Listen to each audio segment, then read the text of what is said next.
नमस्कार। आकाशवाणी से प्रस्तुत है समाचार प्रभात।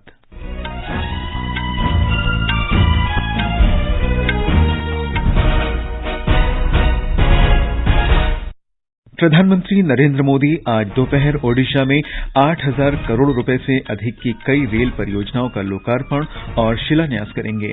पुरी हावड़ा वंदे भारत एक्सप्रेस को भी झंडी दिखाकर रवाना करेंगे। श्री मोदी आज अंतर्राष्ट्रीय संग्रहालय प्रदर्शनी का उद्घाटन करेंगे। सरकार सहकारी क्षेत्र में 1,100 नए किसान उत्पादक संगठन बनाएगी। कर्नाटक कांग्रेस विधायक दल की आज शाम बेंगलुरु में बैठक। भारत और यूरोपीय संघ रणनीतिक सेमीकंडक्टर में अपनी नीतियों के समन्वय के लिए सहमत। अमरीकी अदालत ने 26/11 मुंबई आतंकी हमले के आरोपी तहव्वुर राणा को भारत लाने की मंजूरी दी। और इटालियन ओपन टेनिस टूर्नामेंट में शीर्ष वरीयता प्राप्त नोवाक जोकोविच क्वार्टर फाइनल में हारकर टूर्नामेंट से बाहर।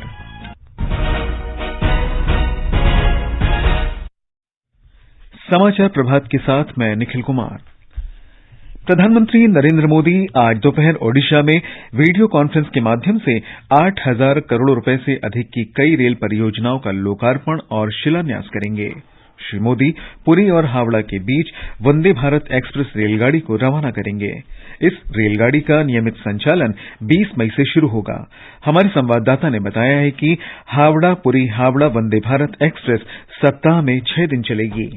यह रेलगाड़ी 500 से अधिक किलोमीटर की दूरी पार करते हुए उड़ीसा में खोर्धा, कटक, जाजपुर, भद्रक, बालासोर जिलों और पश्चिम बंगाल में मेदिनीपुर और पूर्वा जिलों से होकर गुजरेगी। यह रेलगाड़ी यात्रियों को तीव्र, आरामदायक और सुविधाजनक यात्रा प्रदान करेगी और क्षेत्र में आर्थिक विकास को बढ़ावा देगी। यह सुबह 6:10 पर हावड़ा से रवाना होकर दोपहर 12:35 पर पुरी पहुंचेगी और वापसी में पुरी से दोपहर बाद 1:50 पर रवाना होकर रात 8:30 पर हावड़ा पहुंचेगी। प्रधानमंत्री पुरी और कटक रेलवे स्टेशनों के पुनर्विकास कार्य का शिलान्यास करेंगे। श्री मोदी ओडिशा में रेल नेटवर्क के 100% विद्युतीकृत भाग का लोकार्पण करेंगे। वे संबलपुर तितलागढ़ रेल लाइन, मनोहरपुर राउरकेला झारसगुड़ा जांगा के बीच नई ब्रॉडगेज रेल लाइन तथा बिछुपल्ली झारतरभा के बीच नई ब्रॉडगेज रेल लाइन का लोकार्पण भी करेंगे। इनसे यातायात की बढ़ती मांग को पूरा किया जा सकेगा। तपन महाराणा की रिपोर्ट के साथ समाचार कक्ष से सौरभ अग्रवाल। प्रधानमंत्री आज नई दिल्ली के प्रगति मैदान में अंतर्राष्ट्रीय संग्रहालय एक्सपो 2023 का उद्घाटन करेंगे। आजादी का अमृत महोत्सव के हिस्से के रूप में 47वां अंतर्राष्ट्रीय संग्रहालय दिवस मनाने के लिए अंतर्राष्ट्रीय संग्रहालय एक्सपो का आयोजन किया जा रहा है।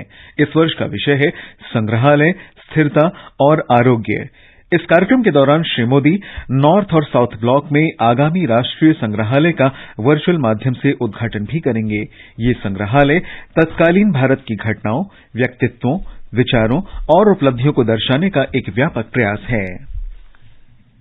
प्रधानमंत्री नरेंद्र मोदी के सहकार से समृद्धि के दृष्टिकोण को साकार करने के लिए सहकारी क्षेत्र में 1,100 नए किसान उत्पादक संगठन एफपीओ बनाने का निर्णय लिया गया है। ये फैसला सहकारिता क्षेत्र में नए किसान उत्पादक संगठन बनाने के लिए किया गया है। इस कार्यक्रम के तहत प्रत्येक एफपीओ को 33 लाख रुपए की वित्तीय सहायता प्रदान की जाती है। इसके अलावा क्लस्टर आधारित व्यावसायिक संगठनों को प्रति एफपीओ 25 लाख रुपए की वित्तीय सहायता उपलब्ध कराई जाती है। इस पहल से किसानों को आवश्यक बाजार संपर्क प्रदान करके उनकी उपज के लिए लाभकारी मूल्य सुनिश्चित किया जा सकेगा। सरकार ने इस वर्ष खरीफ मौसम के लिए उर्वरक सब्सिडी के रूप में 1,08,000 करोड़ रुपए की स्वीकृति दी है। प्रधानमंत्री नरेंद्र मोदी की अध्यक्षता में कल नई दिल्ली में मंत्रिमंडल की बैठक के बाद ये निर्णय लिया गया। बैठक के बाद केंद्रीय रसायन और उर्वरक मंत्री डॉक्टर मनसुख मांडविया ने बताया कि फिलहाल उर्वरक के मूल्य में कोई वृद्धि नहीं होगी। भारत सरकार फर्टिलाइजर की प्राइस नहीं बढ़ाएगी, लेकिन सब्सिडी के पीछे केवल खरीफ के लिए 70,000 करोड़ रुपया यूरिया के पीछे, 38,000 करोड़ रुपया डीएपी के पीछे सब्सिडी के लिए खर्च किया जाएगा। यानी कि 1,08,000 करोड़ रुपया केवल खरीफ सीजन के लिए किसानों को सब्सिडी फर्टिलाइजर में दी जाएगी। एमआरपी नहीं बढ़ाई जाएगी। किसान को वही रेट में जो आज यूरिया, डीएपी, एनपीके फर्टिलाइजर उपलब्ध हो रहा है, वही रेट में उपलब्ध होता रहेगा। मंत्रिमंडल ने सूचना प्रौद्योगिकी हार्डवेयर क्षेत्र के लिए उत्पादन से संबद्ध प्रोत्साहन योजना के दूसरे चरण को भी स्वीकृति दी है। इलेक्ट्रॉनिकी और सूचना प्रौद्योगिकी मंत्री अश्विनी वैष्णव ने बताया कि ये योजना 6 वर्ष के लिए है। श्री वैष्णव ने इसके माध्यम से 75,000 प्रत्यक्ष रोजगार सहित 2 लाख से अधिक रोजगार अवसर सृजित होने का विश्वास व्यक्त किया। उन्होंने कहा कि पिछले 8 वर्ष में इलेक्ट्रॉनिकी विनिर्माण क्षेत्र में 17% की वृद्धि दर्ज की गई है। ये समाचार आकाशवाणी से प्रसारित किए जा रहे हैं। समाचार प्रभात में आपका फिर स्वागत है। कर्नाटक कांग्रेस विधायक दल की बैठक आज शाम बेंगलुरु में होगी। कर्नाटक कांग्रेस के अध्यक्ष डीके शिवकुमार ने शाम 7:30 बजे ये बैठक बुलाई है। हाल ही के विधानसभा चुनाव में निर्वाचित कांग्रेस के सभी विधायकों, विधान परिषद के सदस्यों और कर्नाटक से सांसदों को इस बैठक में आमंत्रित किया गया है। ये बैठक अखिल भारतीय कांग्रेस समिति की सिद्धारमैया को कर्नाटक का मुख्यमंत्री और डीके शिवकुमार को उप मुख्यमंत्री बनाए जाने की घोषणा के बाद बुलाई गई है। केंद्रीय आयुष मंत्री सर्बानंद सोनोवाल आज नई दिल्ली में राष्ट्रीय आयुष मिशन सम्मेलन का उद्घाटन करेंगे। 2 दिन के इस सम्मेलन का उद्देश्य हितधारकों के बीच समन्वय बढ़ाना और आयुष स्वास्थ्य कल्याण केंद्रों के कार्य को सशक्त बनाना है। स्वास्थ्य और परिवार कल्याण मंत्री डॉक्टर मनसुख मांडविया भी विभिन्न राज्यों के स्वास्थ्य और आयुष मंत्रियों के साथ इस कार्यक्रम में शामिल होंगे। 2 दिन का सम्मेलन विभिन्न पक्षों के बीच बेहतर समन्वय का मार्ग प्रशस्त करेगा और आयुष स्वास्थ्य तथा आरोग्य केंद्रों के कामकाज को और बेहतर बनाएगा। प्रधानमंत्री नरेंद्र मोदी के नेतृत्व में केंद्र सरकार इस महीने अपने कार्यकाल के 9 साल पूरे करने जा रही है। आकाशवाणी समाचार इन वर्षों में सरकार की उपलब्धियों के बारे में विशेष श्रृंखला प्रसारित कर रहा है। आज हम नजर डाल रहे हैं देश के पूर्वोत्तर क्षेत्र में शांति स्थापित करने के लिए सरकार द्वारा उठाए गए विभिन्न कदमों पर। पिछले 9 वर्षों में पूर्वोत्तर भारत में संघर्ष समाप्त करने और विकास को बढ़ावा देने के लिए कई महत्वपूर्ण कदम उठाए गए हैं। पिछले महीने गुवाहाटी में एक कार्यक्रम को संबोधित करते हुए प्रधानमंत्री नरेंद्र मोदी ने इस बात पर प्रकाश डाला कि इस सरकार के निरंतर प्रयासों के कारण पूर्वोत्तर क्षेत्र में शांति अस्थायी रूप से बहाल हो गई है। विकास के लिए विश्वास का सत्सूत्र मजबूत होना उतना ही जरूरी है। हमारी सरकार के प्रयासों से आज नॉर्थ ईस्ट में हर तरफ स्थायी शांति आ रही है। अनेकों युवाओं ने हिंसा का रास्ता छोड़कर विकास के रास्ते पर चलना शुरू कर दिया। नॉर्थ ईस्ट में अविश्वास का माहौल दूर हो रहा है, दिलों की दूरी मिट रही है। आजादी के अमृत काल में विकसित भारत के निर्माण के लिए हमें इसी माहौल को और बढ़ाना है। हाल ही में गृह मंत्री अमित शाह की मौजूदगी में असम और अरुणाचल प्रदेश ने अपने बीच 700 किलोमीटर लंबे सीमा विवाद को सुलझाने के लिए एक समझौता पर हस्ताक्षर किए। 2018 के बाद से केंद्र सरकार ने पूर्वोत्तर में शांति स्थापित करने और हिंसा को समाप्त करने के लिए ब्रू समझौता, कार्बी आंगलोंग और आदिवासी शांति समझौते सहित कई समझौते किए। वहीं मोदी सरकार ने पूर्वोत्तर के कई स्थानों से सशस्त्र बल विशेष अधिकार अधिनियम को भी वापस ले लिया है। इसके परिणाम स्वरूप अब तक 8,000 से अधिक युवा हिंसा छोड़कर मुख्य धारा में शामिल हो चुके हैं और आज यही युवा देश के विकास में भी अपना योगदान दे रहे हैं। देवव्रत के साथ आनंद कुमार, आकाशवाणी समाचार, दिल्ली। अमेरिका की एक अदालत ने 26/11 के मुंबई आतंकी हमले के आरोपी पाकिस्तानी मूल के कनाडा के तहव्वुर राणा के प्रत्यर्पण की अनुमति दे दी है। कैलिफोर्निया जिला अदालत के न्यायाधीश ने राणा के प्रत्यर्पण के लिए भारत का अनुरोध स्वीकार कर लिया है। उसे 2008 में मुंबई आतंकी हमले में उसकी भूमिका को लेकर भारत के अनुरोध पर गिरफ्तार किया गया था। इस हमले में 6 अमरीकी नागरिकों समेत 160 से अधिक लोग मारे गए थे। भारत तथा यूरोपीय संघ सितंबर 2023 तक एक समझौता ज्ञापन संपन्न करने के उद्देश्य के साथ रणनीतिक सेमीकंडक्टर के लिए अपनी नीतियों का समायोजन करेंगे। ब्रसल्स में आयोजित भारत यूरोपीय संघ व्यापार और प्रौद्योगिकी परिषद की पहली बैठक के बाद जारी किए गए एक साझे वक्तव्य के अनुसार दोनों पक्ष डिजिटल कौशल अंतराल को पाटने की दिशा में काम करेंगे। दोनों पक्ष प्रमाण पत्रों की पारस्परिक मान्यता को तलाशने और कुशल पेशेवरों के प्रोत्साहन पर हुई प्रगति तथा प्रतिभा की अदला बदली पर भी कार्य करेंगे।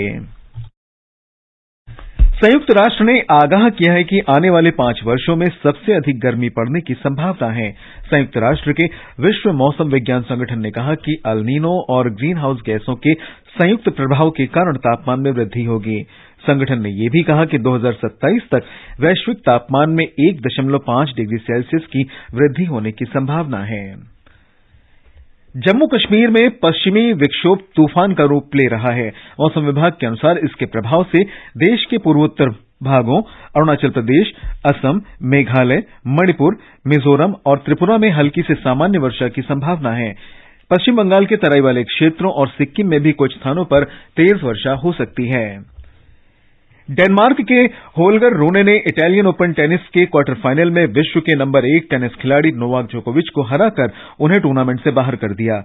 7वीं वरीयता प्राप्त रूने ने जोकोविच को 6-2, 4-6, 6-2 से हराकर सेमीफाइनल में जगह बनाई। इससे पहले 4वीं वरीयता प्राप्त टेनिस खिलाड़ी कैस्पर रूट ने फ्रांसिस्को सेरेंडोलो को 7-6, 7-5, 6-4 से हराकर सेमीफाइनल में प्रवेश किया। नॉर्वे के स्टार खिलाड़ी रूट का मुकाबला पहले सेमीफाइनल में होल्गर रूने से होगा। महिला वर्ग में 2017 के फ्रेंच ओपन की विजेता जेलेना ओस्टापेंको ने पाउला बाडोसा को 6-2, 4-6, 6-3 से हराकर अंतिम 4 में स्थान पक्का किया। आईपीएल क्रिकेट में आज शाम 7:30 बजे हैदराबाद के राजीव गांधी अंतर्राष्ट्रीय क्रिकेट स्टेडियम में सनराइजर्स हैदराबाद का मुकाबला रॉयल चैलेंजर्स बैंगलोर से होगा। कल दिल्ली कैपिटल्स ने पंजाब किंग्स को 15 रन से हराया था। संयुक्त राष्ट्र ने विश्व आर्थिक स्थिति और संभावना रिपोर्ट में भारतीय अर्थव्यवस्था पर अपना विश्वास व्यक्त किया है। रिपोर्ट के अनुसार भारत की अर्थव्यवस्था 2023 में 5.8% और 2024 में 6.7% की दर से बढ़ने की आशा है। रिपोर्ट में कहा गया है कि वैश्विक आर्थिक अनिश्चितता के बीच भारत का एक उज्जवल स्थान बना हुआ है। इसके अनुसार वर्ष 2023 में भारत में मुद्रास्फीति की दर घटकर 5.5% रहने की संभावना है। रिपोर्ट के अनुसार भारत में आर्थिक विकास सुदृढ़ रहने की आशा है, जबकि अन्य दक्षिण एशियाई देशों की आर्थिक विकास दर अधिक चुनौतीपूर्ण रहेगी। ये समाचार हमारी वेबसाइट newsonair.gov.in/hindi पर भी उपलब्ध हैं। और अब समाचार पत्रों की सुर्खियों के साथ हैं देवेंद्र त्रिपाठी। धन्यवाद निखिल। आतंकी, गैंगस्टर और तस्कर गठजोड़ पर राष्ट्रीय अन्वेषण अभिकरण एनआईए की कार्रवाई की खबर को आज अधिकतर अखबारों ने प्रकाशित किया है। अमर उजाला के शब्द हैं, पंजाब, दिल्ली, उत्तर प्रदेश, हरियाणा, चंडीगढ़, राजस्थान, महाराष्ट्र, गुजरात और मध्य प्रदेश में 324 ठिकानों पर छापे मारे गए। राष्ट्रीय सहारा ने लिखा है, ऑपरेशन ध्वस्त के तहत की गई छापेमारी के दौरान हथियार, नकदी और आपत्तिजनक सामग्री हुई बरामद। हिंदुस्तान के मुख्य पृष्ठ की सुर्खी है, ग्रेटर नोएडा में 300 करोड़ की ड्रग्स के साथ नशे की फैक्ट्री चला रहे 9 विदेशी दबोचे गए, खतरनाक सिंथेटिक ड्रग्स बनाकर बेचते थे। जनसत्ता ने जम्मू कश्मीर बीमा घोटाला मामले में सत्यपाल मलिक के सहयोगियों के ठिकाने पर सीबीआई के छापे को प्रमुखता दी है। पत्र के अनुसार दिल्ली और राजस्थान के 12 स्थानों पर तलाशी ली गई। श्रीनगर में 22 से 24 मई को होने वाली G20 बैठक के लिए सुरक्षा के कड़े इंतजाम को राजस्थान पत्रिका ने सचित्र प्रकाशित किया है। पत्र के अनुसार श्रीनगर में सुरक्षा कड़ी, डल झील में मार्कोस तैनात। दैनिक जागरण की खबर है, जम्मू कश्मीर के कुछ इलाकों से अभी नहीं हटेगी सेना। बीते दिनों आतंकी हमलों के कारण केंद्र सरकार ने लिया ये निर्णय। शुभ संकेत शीर्षक से दैनिक भास्कर ने लिखा है, बड़े विदेशी निवेशक एक बार फिर भारत आने लगे हैं। बीते 3 सप्ताह में 8,000 करोड़ रुपए का विदेशी निवेश हुआ। वीर अर्जुन की खबर है, विज्ञापन करने वाली मशहूर हस्तियों के खिलाफ शिकायतों में भारी उछाल, एक वर्ष में 503 शिकायतें दर्ज। अब 6 जून तक चलेगी CUET यूजी परीक्षा। अमर उजाला लिखता है, स्नातक दाखिले में छात्रों की संख्या अधिक होने के कारण लिया गया फैसला। राष्ट्रीय सहारा की ये खबर ध्यान आकृष्ट करती है, युवाओं में बढ़ रही दिल की धड़कन, दुनिया भर में 1 अरब से अधिक लोगों को ब्लड प्रेशर की समस्या। नवभारत टाइम्स ने सुप्रीम कोर्ट की इस टिप्पणी को मुख्य पृष्ठ पर स्थान दिया है। तलाक के अधिकतर मामले अब लव मैरिज में आ रहे हैं। पत्र ने तलाक के हाल के फैसलों का हवाला दिया है। और अंत में मुख्य समाचार एक बार फिर। प्रधानमंत्री नरेंद्र मोदी आज दोपहर ओडिशा में 8,000 करोड़ रुपए से अधिक की कई रेल परियोजनाओं का लोकार्पण और शिलान्यास करेंगे। श्री मोदी आज अंतर्राष्ट्रीय संग्रहालय प्रदर्शनी का उद्घाटन करेंगे। सरकार सहकारी क्षेत्र में 1,100 नए किसान उत्पादक संगठन बनाएगी। कर्नाटक कांग्रेस विधायक दल की आज शाम बेंगलुरु में बैठक। भारत और यूरोपीय संघ रणनीतिक सेमीकंडक्टर में अपनी नीतियों के समन्वय के लिए सहमत। अमरीकी अदालत ने 26/11 मुंबई आतंकी हमले के आरोपी तहव्वुर राणा को भारत लाने की मंजूरी दी और इटालियन ओपन टेनिस में शीर्ष वरीयता प्राप्त नोवाक जोकोविच क्वार्टर फाइनल में हारकर टूर्नामेंट से बाहर। इसके साथ ही समाचार प्रभात का ये अंक समाप्त हुआ। नमस्कार।